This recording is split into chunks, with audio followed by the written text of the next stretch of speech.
آج یہ جو فرسٹ راؤنڈ ٹیبل کانفرنس ہم کہہ رہے ہیں یہ بھی ایک حصہ ہے اس تھنکنگ پروسیس میں کہ ہم سب مل بیٹھیں اور بات چیت کریں اور دیکھیں کہ کس طرح سے ہم چیزوں کو دیکھ رہے ہیں. مجھے امید ہے کہ آپ سب کرٹیکلی اپنے آپ کو ہم سیلف انٹروسپیکشن تو کریں گے لیکن ہم کسی حکومتی ادارے پر یا کسی شخص پر تنقید کرنے نہیں جا رہے. ہم ایک بہت سٹل طریقے سے ایک جیسے میں نے پہلے ہی کہا کہ ایک ایسا پریکٹیکیبل پلان جو کہ ہم دیں گے, کوشش کریں گے دینے کی کہ جس کو ہم سمجھتے ہیں کہ اگر اس طرح کر لیا جائے تو شاید ملک میں بہتری آ جائے. ہم یہ بھی نہیں کہہ رہے کہ وہ کوئی فائنل اتھارٹی ہوگا, فائنل ورڈ ہوگا اور ہم جو کہہ رہے ہیں اس کے بعد کوئی بہتری آ ہی نہیں سکتی. ہمارا ہرگز یہ مقصد نہیں ہے. ہم سمجھتے ہیں کہ ہم سے بہتر لوگ سمجھنے والے, سوچنے والے, جاننے والے بیٹھے ہیں اس ملک میں, لیکن ہم اپنا حصہ ڈالتے چلیں. پولیٹیکل سائنٹسٹ کے طور پہ, اسٹوڈنٹس آف پولیٹیکل سائنس کے طور پہ, پریکٹیشنرز کے طور پہ, پالیسی میکرز کے طور پہ. تو آج کی یہ جو بیٹھک ہے, یہ نشست جو ہے, وہ اصل میں اسی کا ایک حصہ ہے. کوئی ایسی پریزنٹیشنز نہیں ہیں یہاں پہ, کیونکہ مجھے کچھ دوست پوچھ رہے تھے, تو کوئی ایسی فارمل کسی کی ڈیبیٹ نہیں ہے کسی چیز پر. ہم آپس میں جہاں مرضی, ہاں ہر سیشن جو ہے اس کا ایک ٹائٹل ہم نے ضرور رکھا ہے تاکہ ہماری ڈیبیٹ اس کے ارد گرد گھومے. اور اس میں ہم نے ماڈریٹر جو رکھے ہیں وہ اس لیے نہیں رکھے کہ وہ آپ کو ڈکٹیٹ کریں گے, صرف اس لیے کہ جہاں ہم سمجھتے ہیں کہ ہم انسان ہیں چونکہ, تو ہم کبھی کبھی بات کو پرے لے جاتے ہیں اس موضوع سے جو کہ انڈر ڈسکشن ہوتا ہے. تو ماڈریٹر کوشش یہ کرے گا کہ وہ ہم سب کو اس موضوع کے اندر رکھے, اس کے علاوہ اس کی اور کوئی ڈیوٹی نہیں ہے. تو کیونکہ راؤنڈ ٹیبل کا مقصد ہی یہی ہے کہ nobody is leading, everybody is equal and we are الحمدللہ.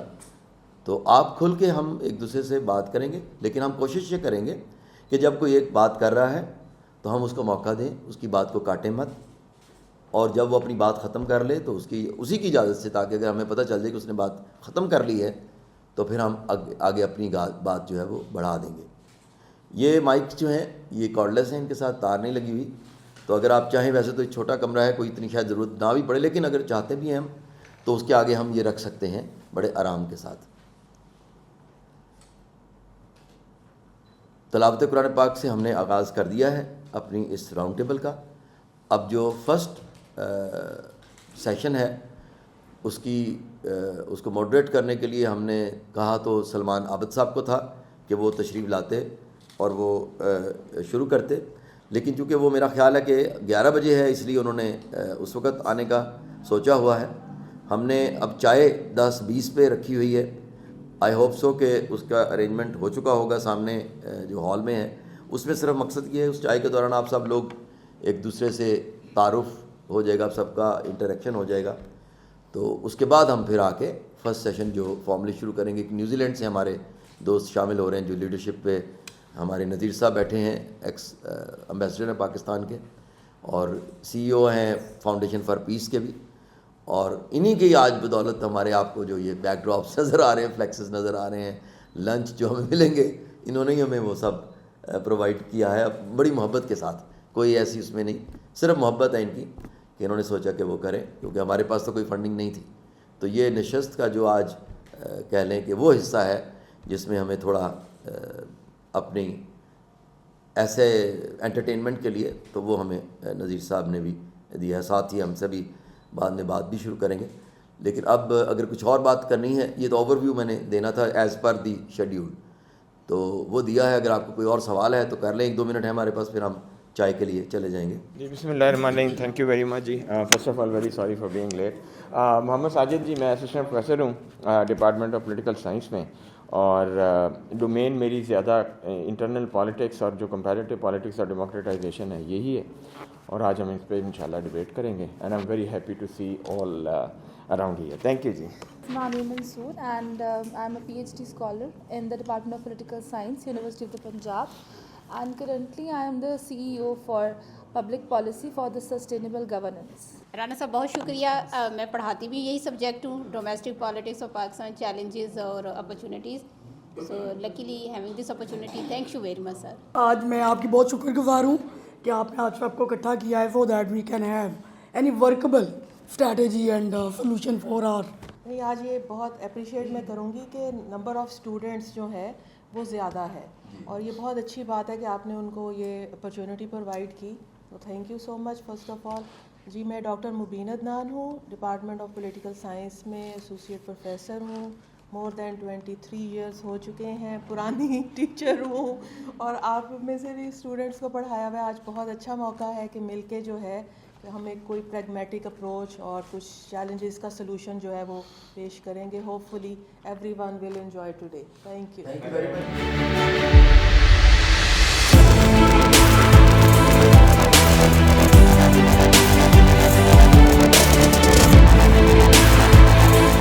Dr. Chris, I think let me thank you for your availability, and we would be engaging again, of course.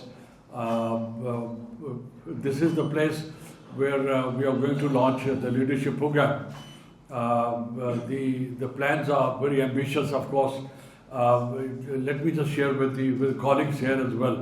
The plan is to develop a minimum 200 specialists and train them into the statecraft, to train them for dealing with the world, to train them into national and international subjects. This leadership program which Dr. Chris and the Foundation for Peace are launching is for the young people. The second plan is to go for mid-career, and then at some stage we would even go higher than that one.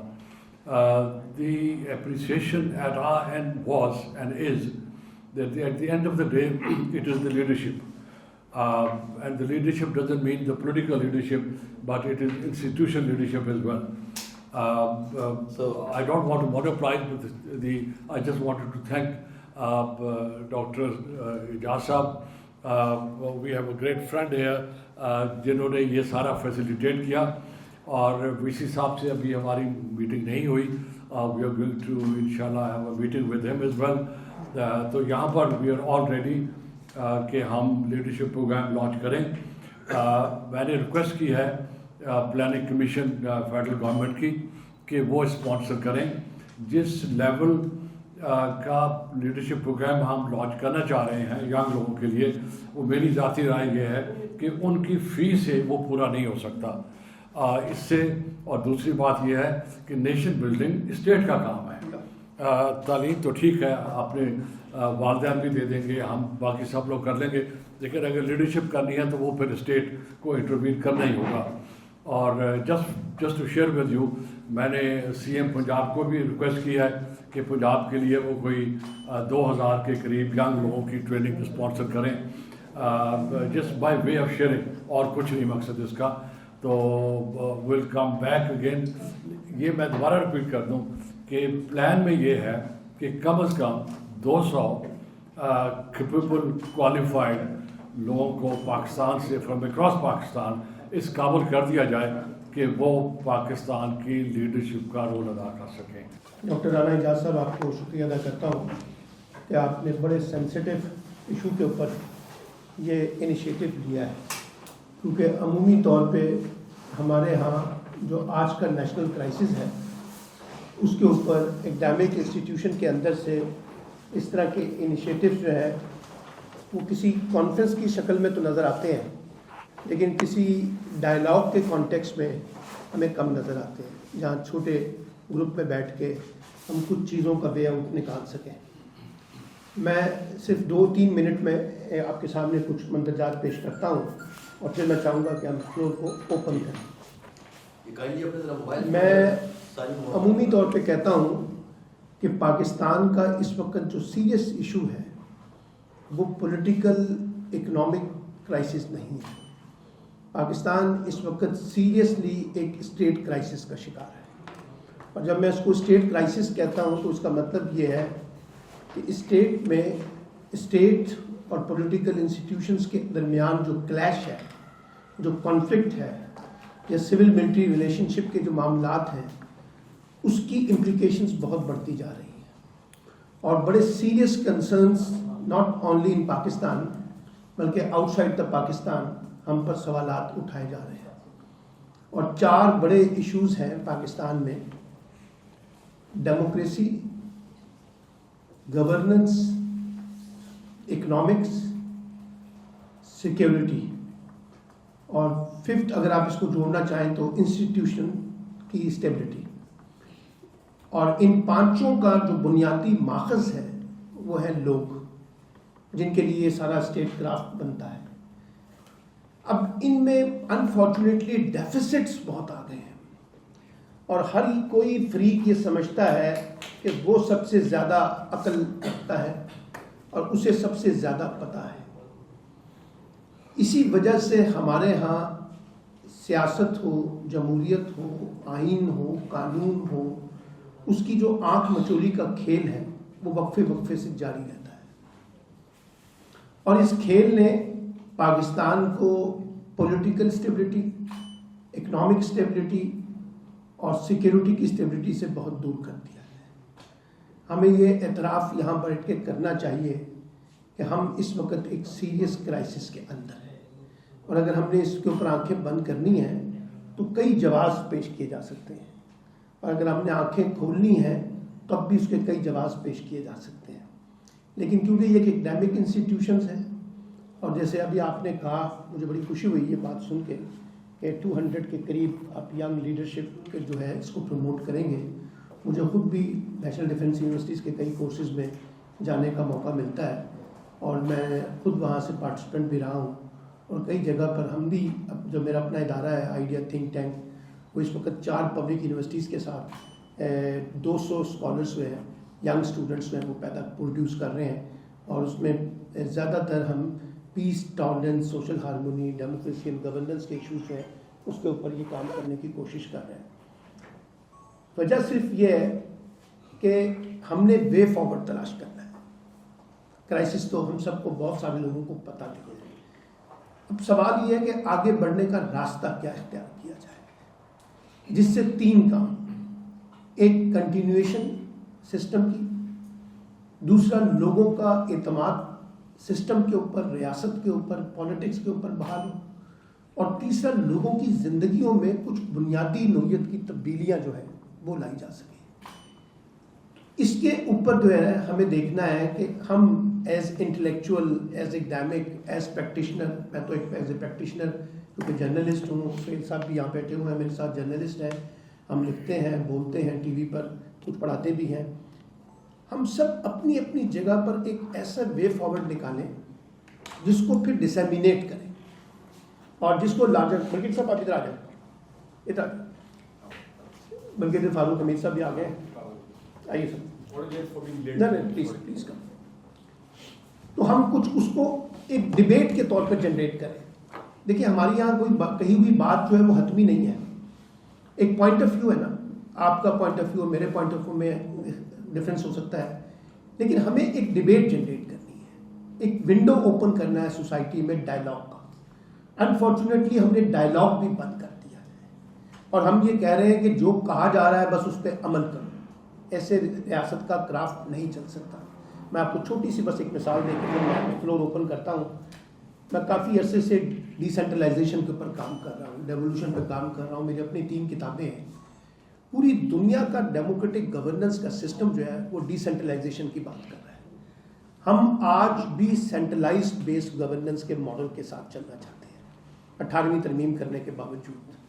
تو اس طرح سے لوگوں کے بنیادی نوعیت کے مسائل تو حل ہونے والے نہیں ہیں.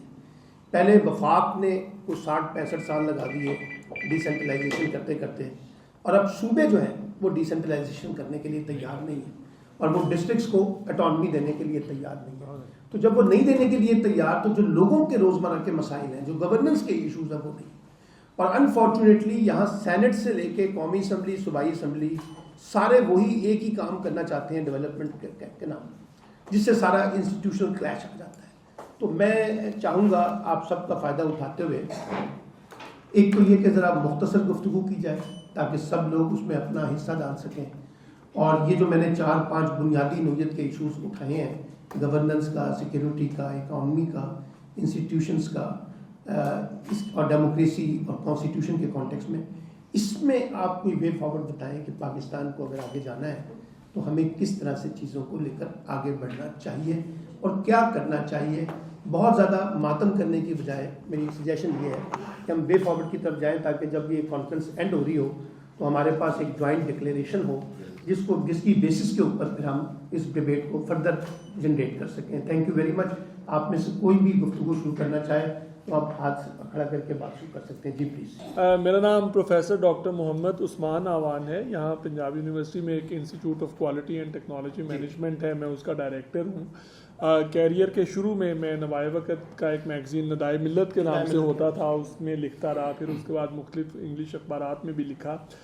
میں سمجھتا ہوں کہ پاکستان کا جو ملٹیپل ایک ایشو، سیریس ایشو میری نزدیک ہے، پاکستان ایک ملٹی کلچرل اور ملٹی لنگول ملک ہے. ہم اس چیز کو ریئلائز نہیں کرتے. ہمارے نزدیک شاید پاکستان صرف لاہور ہے، پاکستان صرف اسلام آباد ہے، یا زیادہ سے زیادہ کراچی ہے. تو میرے نزدیک میں فار ایگزامپل مجھے ایک IVLP کے تھرو USA کا دورہ کرنے کا موقع ملا، تو مجھے یہ لگا کہ USA کی سب سے بڑی اسٹرینتھ یہ ہے کہ over whelming majority of the country can speak and understand English.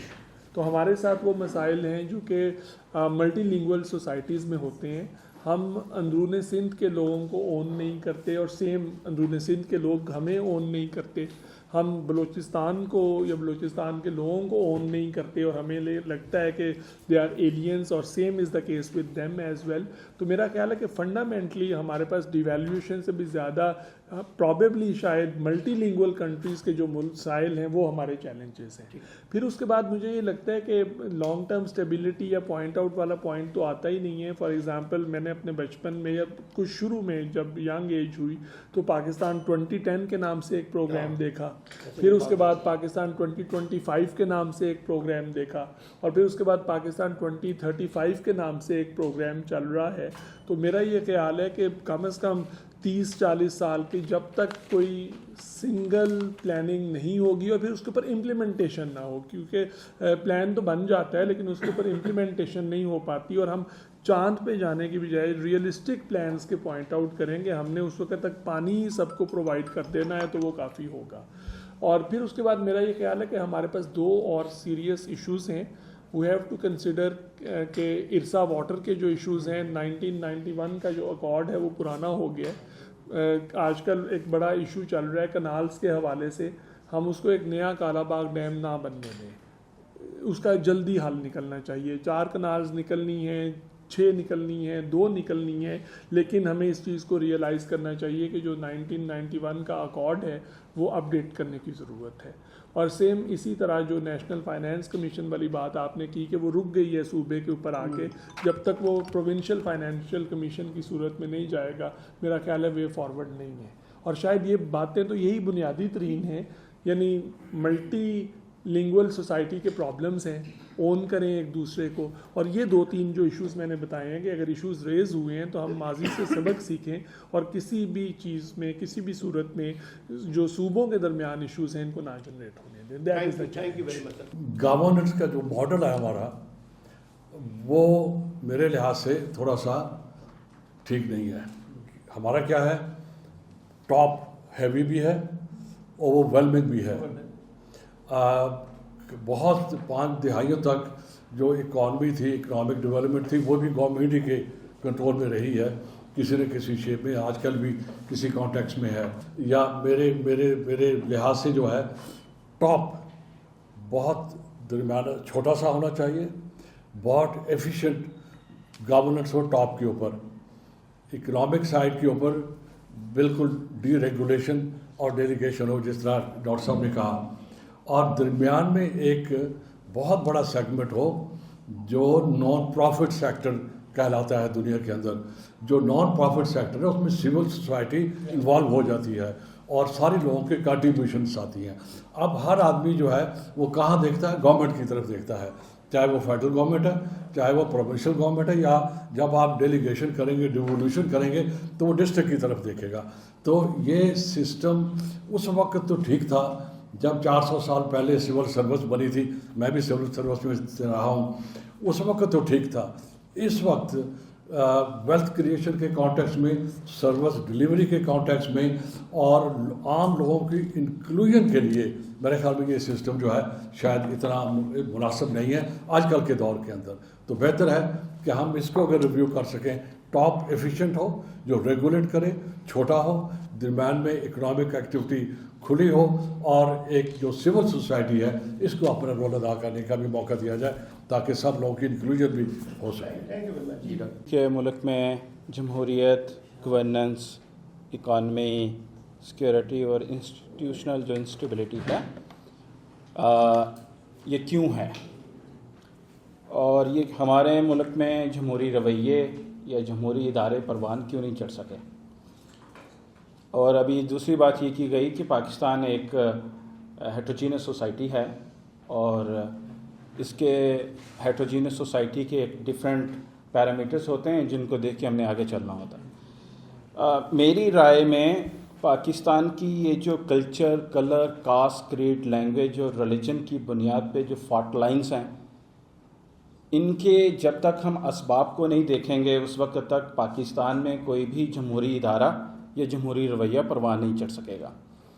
اب یہ جو ہماری فالٹ لائنز ہیں culture, colour, caste, creed, language اور ریلیجن کی بنیاد پہ, یہ بیسیکلی پاکستان میں bad law and order situation جو کہ ڈائریکٹلی اٹیچ ہوتی ہے انسیکیورٹی کے ساتھ, اور انسیکیورٹی کو اگر ہم دیکھیں تو پاکستان کا جو جیو پالیٹکس ہے اس کے ساتھ اس کو ہم اٹیچ کرتے ہیں. تو پاکستان کے یہ جو ساری جو چیزیں معاملات ہیں, ایسٹرن سائڈ سے ہمیں ایک ایسا ہمسایہ ملا جس نے پاکستان کو سیکورٹی اسٹیٹ کی طرف جانے پہ مجبور کیا, ویسٹرن سائڈ سے ہمیں ایک ایسا ہمسایہ ملا جس نے پاکستان کو ریکگنائز کرنے سے انکار کر دیا, اوپر سارے کا سارا سرخ علاقہ تھا جو کہتے تھے کم اینڈ جوائن اس, اور نیچے پانی تھا. تو پاکستان کے پاس چوائس کیا تھی؟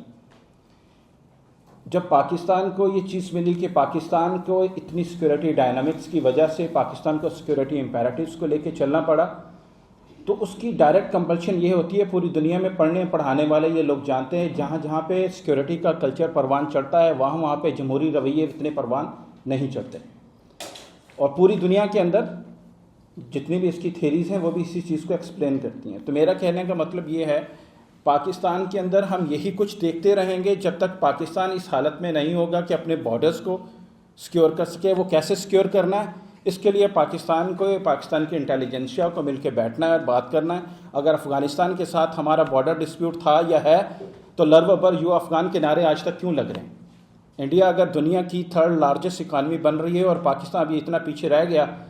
میں ایک اسٹیٹ پڑھ رہا تھا جس میں بتایا گیا تھا 1991 کے اندر پاکستان کے پاس $11 بلین فارن ریزروز تھے اور انڈیا کے پاس 20 تھے. آج ہم 2024 میں ابھی بھی پاکستان کے پاس $16 بلین اور انڈیا کے پاس $650 بلین ہے. کیا وجہ ہے؟ تو کیوں نہیں ہم اپنے مسائل اپنے ایسٹرن بارڈر پر اپنے ہمسائے سے حل کر سکتے ہیں؟ جب تک آپ کو ایکسٹرنل ڈائنامکس کی وجہ سے انسیکیورٹی امپیرٹیوز فیس کرنا پڑیں گے, نہ تو جمہوریت پروان چڑھے گی پاکستان کے اندر, نہ ہی کوئی گورننس بہتر ہو سکے گی, نہ اکنامک اسٹیبلٹی آ سکے گی, اور نہ ہی کوئی انسٹیٹیوشنل. تو میرا یہ ماننا ہے کہ ہماری انٹیلیجنسیا کو پہلے یہ جو ایتھنک فالٹ لائنس ہیں culture, colour, caste, creed, language اور ریلیجن کی بنیاد پہ جب تک ہم ان چیزوں کو نہیں دیکھیں گے ملک میں اسٹیبلٹی نہیں آ سکتی. So something which I'd like to point out, I guess the most important thing at the moment is the trust deficit. That trust deficit within the community, within the society, within the institutions. And that is the root cause of everything. We have taken it for granted that democracy would work or would not work with external or other factors. So the main thing which I would really suggest for that if you want to really build the trust within the community, within the society, go for decentralization. There could be nothing possible without decentralization, ensuring the continuity of local governments, which we are completely not inclined to. And second most important thing which I would really appreciate, because if you go for the decentralization, you can generate microeconomics. And that is important, to engage people. If people don't have anything to do, naturally they'll go or explore other options to generate money, and terrorism or anything could be one of them. So external factors, yes, they are important, but internally we are damaged so much. If you look at Pakistan as a state which has a body, so its neurosystem at the moment is extremely damaged and more like on a vent. Very unfortunately, we are part of this country, but we never thought in that way that we need to develop that immunity which will come through people, not through others. And second and last point which I would like to share, you talk about the leadership point. Unfortunately, in our country, we take leadership as privilege. We don't understand leadership is not a privilege but a responsibility. It should be attached with accountability. It should be come through transformation, that is the structural transformation, or that is through institutional transformation, that's through training, building capacities. We're not working on those ideas. We land somehow through parachutes and start running institutions. That's the biggest reason for bad governance in our country. Thank you so much for your patience. I think we are outsider, so that is a kind of the feeling which even today we can observe in Punjab as well.